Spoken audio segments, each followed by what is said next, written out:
മനോഹരമായ ദിവസമല്ലേ? അതെ പാപ്പ, എന്നെ ഇവിടെ കൊണ്ടുവന്നതിൽ നന്ദിയുണ്ട്. ഹായ്, ആ പിതാവിനെയും മകനെയും നോക്കൂ. അവരെ കാണാൻ നല്ല ഭംഗിയുണ്ടല്ലേ? പിതാവും മകനും? ആ വൃദ്ധൻ അവന്റെ മുത്തച്ഛനായിരിക്കും. അയാൾക്ക് പിതാവിനേക്കാൾ പ്രായം തോന്നും. അല്ല അമീർ, എനിക്ക് അവനെ അറിയാം. അവന്റെ പേര് ബഷീറാണ്. അവൻ എന്നോടൊപ്പമാണ് ജോലി ചെയ്യുന്നത്. അത് അവന്റെ മകനാണ്. അത്തരമൊരു ചെറിയ കുട്ടിയുടെ ബാപ്പയേക്കാൾ അയാൾക്ക് പ്രായം കൂടുതലാണ്. മോനെ, നീ അള്ളാഹുവിന്റെ കഴിവുകളെക്കുറിച്ച് മറന്നോ? അവന് അത്ഭുതങ്ങൾ കാണിക്കാൻ കഴിയും. അത് നിനക്കറിയാമല്ലോ. ഐ ആം സോറി ബാബ. ശരി, ഇപ്പോഴാണ് എനിക്ക് ഒരു പ്രവാചകനെ കുറിച്ച് ഓർമ്മ വന്നത്. അദ്ദേഹത്തിന് 90-ാം വയസ്സിലാണ് ഒരു മകനുണ്ടായത്. ആ കഥ പറയൂ ബാബ, പ്ലീസ്. ശരി, ഞാൻ ഇപ്പോൾ തന്നെ പറയാം. ബിസ്മില്ലാ.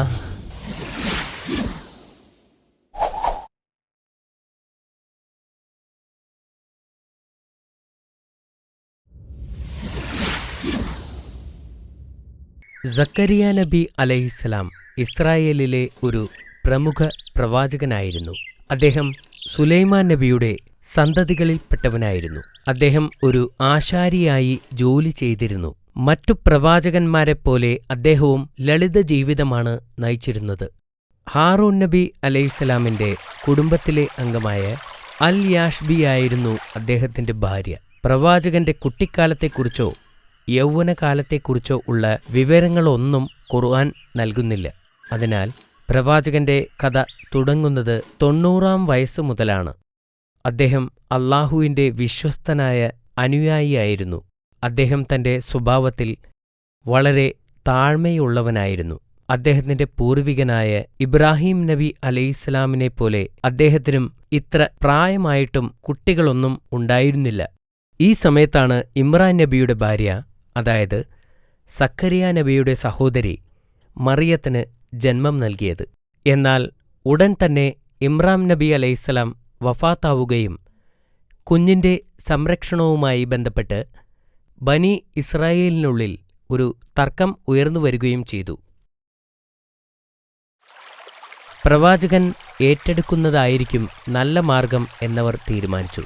കാരണം അദ്ദേഹം അവളുടെ അമ്മാവനാണ്. മാത്രമല്ല, ഒരു പ്രവാചകന്റെ സ്വഭാവം ചോദ്യം ചെയ്യപ്പെടാനാവാത്തതാണ്.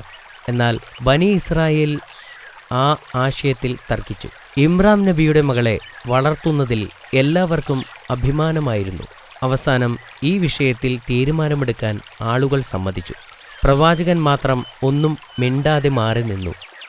രക്ഷാധികാരിയാകാൻ ആഗ്രഹിക്കുന്ന ആളുകൾ അവരുടെ പേരുകൾ തടികൊണ്ടുള്ള പേനകളിൽ എഴുതി ഒരു പാത്രത്തിൽ ഇട്ടു.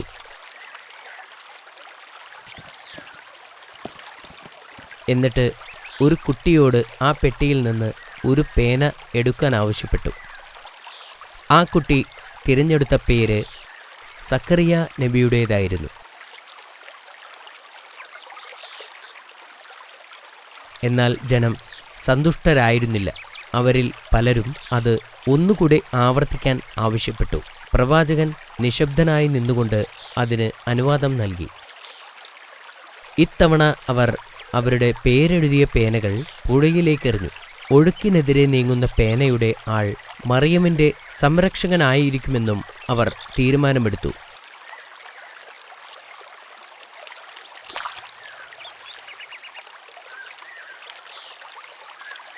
അത്ഭുതം! എല്ലാവരുടെ പേനയും നദിയുടെ ഒഴുക്കിനനുസരിച്ച് ഒഴുകിപ്പോയി. എന്നാൽ പ്രവാചകന്റെ പേന മാത്രം ഒഴുകിപ്പോവാതെ അവിടെ നിന്നു. എന്നാൽ ജനങ്ങൾ ഇതുകൊണ്ടും സന്തുഷ്ടരായില്ല. അവർ ഒരിക്കൽ കൂടി ഇത് ആവർത്തിക്കാൻ ആവശ്യപ്പെട്ടു. ഇത്തവണ അവരാവശ്യപ്പെട്ടത് ഒഴുക്കിനനുസരിച്ച് ഒഴുകുന്ന പേനയുടെ അവകാശിയായിരിക്കും വിജയിക്കുന്നത് എന്നാണ്. അവർ അവരുടെ പേനകൾ നദിയിലേക്ക് എറിഞ്ഞു. വീണ്ടും പ്രവാചകൻ വിജയിച്ചു. പ്രവാചകന്റെ പേന ഒഴുക്കിനനുസരിച്ചും മറ്റുള്ളത് വിപരീത ദിശയിലും നീങ്ങി. അത് അള്ളാഹുവിൻ്റെ അനുഗ്രഹമായിരുന്നു. ജനങ്ങൾ പലതും ആസൂത്രണം ചെയ്യുന്നു, പക്ഷേ അള്ളാഹു ഉദ്ദേശിച്ചതെന്താണോ അത് നടപ്പിലാവുന്നു. ബനി ഇസ്രായേലിന് മറ്റ് മാർഗങ്ങളൊന്നുമില്ലാതെ പ്രവാചകന് മറിയമിന്റെ സംരക്ഷണം ഏൽപ്പിച്ചു കൊടുത്തു.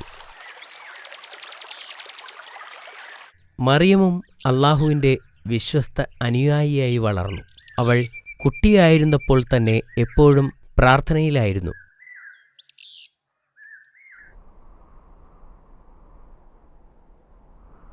അവൾ ആളുകളിൽ നിന്ന് അകന്ന് ഒറ്റയ്ക്കാണ് താമസിച്ചിരുന്നത്. ബെത്തൽ മഖ്ദീസിനകത്ത് അവൾക്ക് വേണ്ടി പ്രത്യേകം നിർമ്മിച്ച മുറിയിലായിരുന്നു അവൾ താമസിച്ചിരുന്നത്.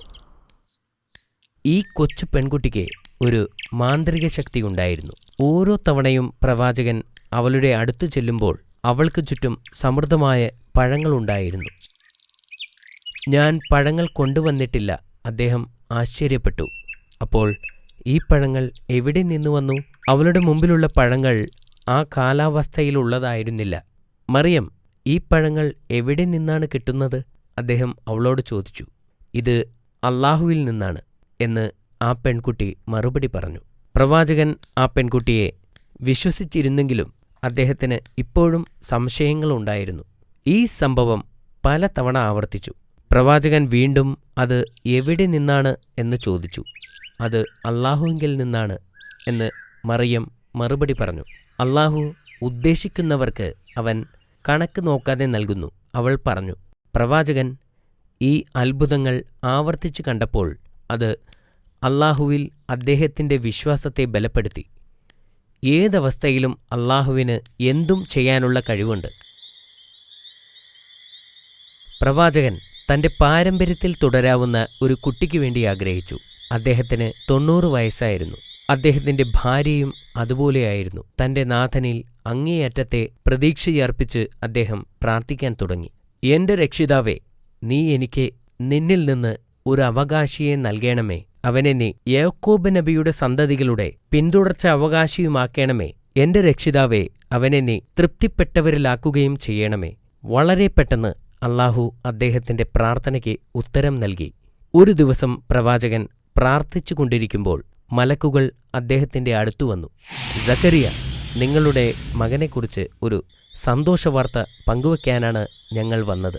അവൻ്റെ പേര് യഹ്യ എന്ന് ആയിരിക്കും. അള്ളാഹു തന്നെ പേര് വിളിച്ചു.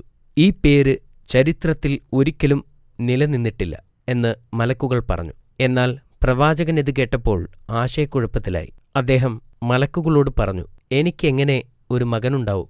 എൻ്റെ ഭാര്യ വന്ധ്യയും എനിക്കാണെങ്കിൽ പ്രായവുമായി. അദ്ദേഹം ഇങ്ങനെ പറഞ്ഞത് അദ്ദേഹത്തിന് അള്ളാഹുവിൽ വിശ്വാസമില്ലാത്തതുകൊണ്ടല്ല, പക്ഷേ അത് ഏറ്റവും വലിയ ഒരു അത്ഭുതമായിരിക്കുമെന്നത് കൊണ്ടാണ്. ഇതാണ് അള്ളാഹു, അവൻ ഉദ്ദേശിക്കുന്നത് അവൻ ചെയ്യുന്നു എന്ന് മലക്ക് പറഞ്ഞു. നിങ്ങൾ എനിക്ക് ഒരു ദൃഷ്ടാന്തം കാണിച്ചു തരുമോ? അദ്ദേഹം മലക്കിനോട് ചോദിച്ചു. മലക്ക് മറുപടി പറഞ്ഞു, നിങ്ങൾ 3 രാത്രി ആരോടും സംസാരിക്കാതിരിക്കുക. നിങ്ങൾക്ക് ആംഗ്യഭാഷയിൽ മാത്രമേ അവരോട് സംസാരിക്കാനാകൂ. നീ നിന്റെ രക്ഷിതാവിനെ എപ്പോഴും ഓർക്കുകയും വൈകുന്നേരവും രാവിലെയും അള്ളാഹുവിനെ സ്തുതിക്കുകയും ചെയ്യുക. പ്രവാചകൻ മുറിയുടെ പുറത്തു വന്നപ്പോൾ അദ്ദേഹത്തിന് സംസാരിക്കാൻ പറ്റില്ലെന്ന് അദ്ദേഹം മനസ്സിലാക്കി. അദ്ദേഹം ആംഗ്യങ്ങളുപയോഗിച്ച് ആളുകളോട് സംസാരിച്ചു. കുറച്ചു മാസങ്ങൾക്ക് ശേഷം അദ്ദേഹത്തിൻ്റെ ഭാര്യ ഒരു കുഞ്ഞിനെ പ്രസവിച്ചു. അവർ അവന് യഹിയ എന്ന് പേരിട്ടു. മാഷാ അല്ലാ, നല്ല കഥയായിരുന്നു ബാബ. അള്ളാഹുവിന് അസാധ്യമായിട്ട് ഒന്നുമില്ലെന്ന് നിനക്ക് വിശ്വാസമായോ? അതെ, മനസ്സിലായി. ശരി, ഇനി ഞാൻ നിന്നോട് കുറച്ച് ചോദ്യങ്ങൾ ചോദിക്കാം. ചോദിച്ചോളൂ. സക്കരിയ അലൈഹിസ്സലാമിന്റെ ജോലി എന്തായിരുന്നെന്ന് നിനക്കറിയാമോ? ഒരു ആശാരിയായിരുന്നു. അത് ശരിയാണ്. ഇനി അദ്ദേഹം ഏത് കുടുംബത്തിൽ നിന്നാണ് എന്ന് അറിയാമോ? അദ്ദേഹം സുലൈമാൻ നബിയുടെ കുടുംബത്തിൽ പെട്ടതായിരുന്നു. ശരിയാണ്. ആരാണ് മറിയം ബീവിയുടെ പിതാവ്? ഇമ്രാൻ നബി അലൈഹിസ്സലാമാണ് അവരുടെ പിതാവ്. നിന്റെ ഉത്തരം ശരിയാണ് മോനെ. പ്രവാചകൻ എങ്ങനെയാണ് മറിയമിന്റെ സംരക്ഷകനായി തിരഞ്ഞെടുക്കപ്പെട്ടത്? നിനക്കതിന്റെ ഉത്തരം അറിയാമോ? അവർ നറുക്കിട്ട് തിരഞ്ഞെടുക്കുകയായിരുന്നു. വീണ്ടും ശരിയാണ്.